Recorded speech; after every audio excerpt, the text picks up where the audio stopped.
video, I'm going to share some of the best ways you can detect a toxic workplace during your job search so you can steer clear of companies that'll make you miserable and find that one company you'll love working for.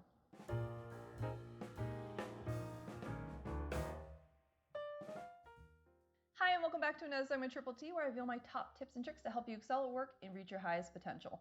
I'm Allie, and today I'm going to share some of the best ways you can spot a toxic company while searching for a job. I want to cover this topic because after releasing this video on my top signs of a toxic workplace, I was asked how you can spot a toxic organization when applying for a new job. And that's a great question. How can you figure out if a workplace is toxic when you're on the outside looking in, especially if you don't know someone who can give you some inside intel on the company? Well, fortunately for you, there are several ways you can figure out if a company is toxic or not without knowing a single person. You just need to be ready to roll up your sleeves and use some elbow grease, because I'm not going to lie to you. It'll require some effort on your end, but if you put in the time, I promise you're going to have a much clearer idea of your future employer and make better decisions that'll make you happier in the long run. As I'm revealing these signs, don't be shy and let me know in the comments section the red flags you watch out for to let you know if a company is toxic or not. Otherwise, sit back, relax, and grab a drink, and we'll get started. Sign 1, horrible reputation. This sign's pretty straightforward. If you want to quickly know if you should apply for a job, then investigate their reputation. Although a stellar reputation doesn't always mean that a company has a great organizational culture, a horrible reputation can be a blaring red flag that an organization is toxic. So pay attention to the negative reviews customers and employees leave. If you're consistently finding low ratings across several websites or the same complaints over and over again, then there's a good chance that the organization is toxic. Sign 2, always hiring. This sign's a personal favorite of mine. A good way to know if an organization is toxic or not is by looking at the number of times a job's been posted. Toxic organizations generally have higher turnover rates than other companies. As a result, they're going to be hiring on a more frequent basis. Something I used to do when I was in my grad program was stalk job recruitment sites because I wanted to know what qualifications I needed to have when it was time to apply for jobs.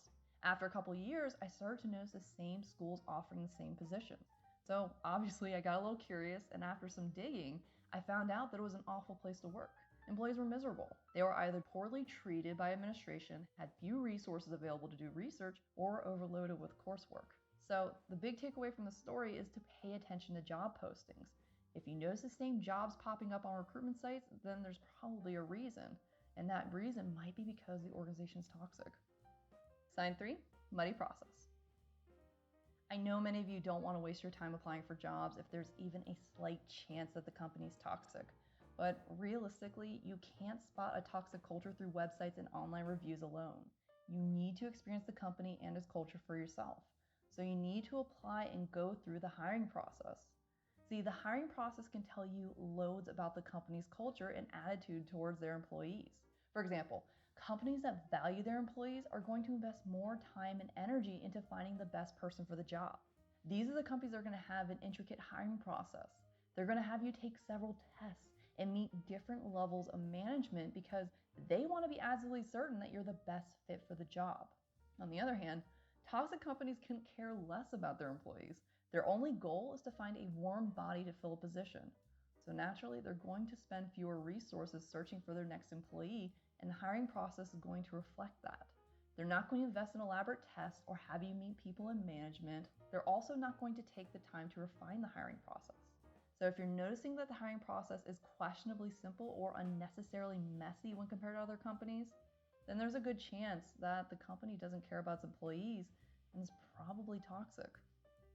Sign 4, don't value your time. Following that last tip, something you'll also want to look out for is if the company values your time. Toxic companies view their employees as a means to an end. That means the second you sign that contract, your time belongs to them, at least from their perspective. That's why it's important that you pay attention to how they treat your time throughout the hiring process. Think about the number of times they rescheduled your interview and when they chose to reschedule it. Did they take your schedule into consideration, or was it dictated by management? How about their communication with you throughout the process? Were they actively informing you of the next steps in the process, or would they go several weeks or even months before contacting you again? These things are important to note because if the company doesn't respect your time now, before you even work for them, then you can only imagine how much worse it could get once you do start working for them. So if you start to notice that they don't respect your time, then odds are they're toxic. Sign 5, poor interactions. If I haven't made it clear enough already, the interview process is critical for identifying toxic work environments. It gives you a chance to rip off the corporate veil and see what you're getting yourself into. And one of the things that can tell you a lot about a company are the interactions between employees and management. You see, toxic companies operate off of power and authority. They're going to treat their supervisors like kings and employees like dirt. So observe how employees respond to management. Do they freeze up when a supervisor enters a room? Does the supervisor greet or even acknowledge their secretary when you meet them for an interview? And if they do, does the interaction seem more like a conversation or a report? There are a ton of things to watch out for, so be vigilant during your time there. And if you come to the conclusion that the interactions are uncomfortable or straight up awful, then it may be a sign of a toxic workplace. Sign 6, brief interviews. Have you ever spent hours prepping for an interview only for it to end in minutes and then find out days later you got the job? It's jarring, isn't it? The interviewer spent more time getting a cup of coffee than they did asking you questions. Should you be flattered or concerned? Well, I'd hate to burst your bubble, but getting a job after a brief interview is never a good sign. It can mean that no one applied for the job, so they know they're going to pick you by default, or the company's more concerned about filling a position than figuring out if you're a good fit or not. It could also mean that the interviewer has no time to get to know you or thinks it's a waste of time, which is always a bad sign because they're most likely going to be your boss. You choose to work there. So if you notice that your interviews are relatively short, then it could mean that the organization or your future boss is toxic. Sign 7, benefits that are too good to be true.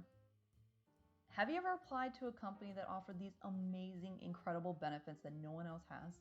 You know, the perks that say, hey, we get it. Employees want a good time, so here you go. Enjoy your time at work. The problem is that these perks are often used by toxic companies. Not only do toxic companies view these perks as symbols of money and status, but they also use them to hide the not so glamorous side of working there. In fact, it's not uncommon for employees at these types of companies to be at their office for several days at a time. So if you're noticing that a company is offering perks that are too good to be true or encourage you to stay at the office longer, then it might be a sign of a toxic work culture. Sign 8, inappropriate questions. Interviewers can give you a lot of insight into a company whether they intend to or not. And though there are several signs interviewers can show that communicate toxicity in a company, a dead giveaway for me would have to be if they ask inappropriate questions. Inappropriate questions are used when they want to get information out of you that's generally personal and usually reveals something about you to determine if they want to hire you. And that's a problem because they should be hiring you because of how good you are at the job, not because you have an available schedule. So if you get asked a non-work related or downright inappropriate question, then do yourself a favor and walk away. Sign 9, sidestepping. You've probably heard that asking questions during an interview is one of the best ways to stand out and land yourself a job. But what you might not know is that asking questions is also your golden opportunity to read the interviewer and their thoughts about the company. Interviewers are human after all. No amount of professionalism or certified training is going to hide every thought and feeling they have towards a company. And if it's toxic, it's going to show. It's just a matter of how they show it. Some are going to avoid answering your questions outright, while others are going to be short with their answers. Everyone has their own way of avoiding difficult questions, so pay attention to how your interviewer responds. And if you find that your interviewer is constantly sidestepping your questions, specifically the ones about organizational culture, then that may be a sign of a toxic workplace. That's all I have for you today. If you made it this far, then don't forget to give this video a huge thumbs up and subscribe to my channel. I've got some great things planned that you don't want to miss, and you're helping me out by giving me another reason to eat amazing food like this. Otherwise, thank you so much for watching. Until I drink again, take it easy. Bye.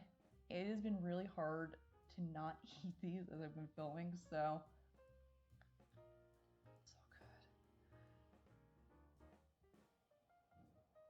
good. Take it easy, everyone.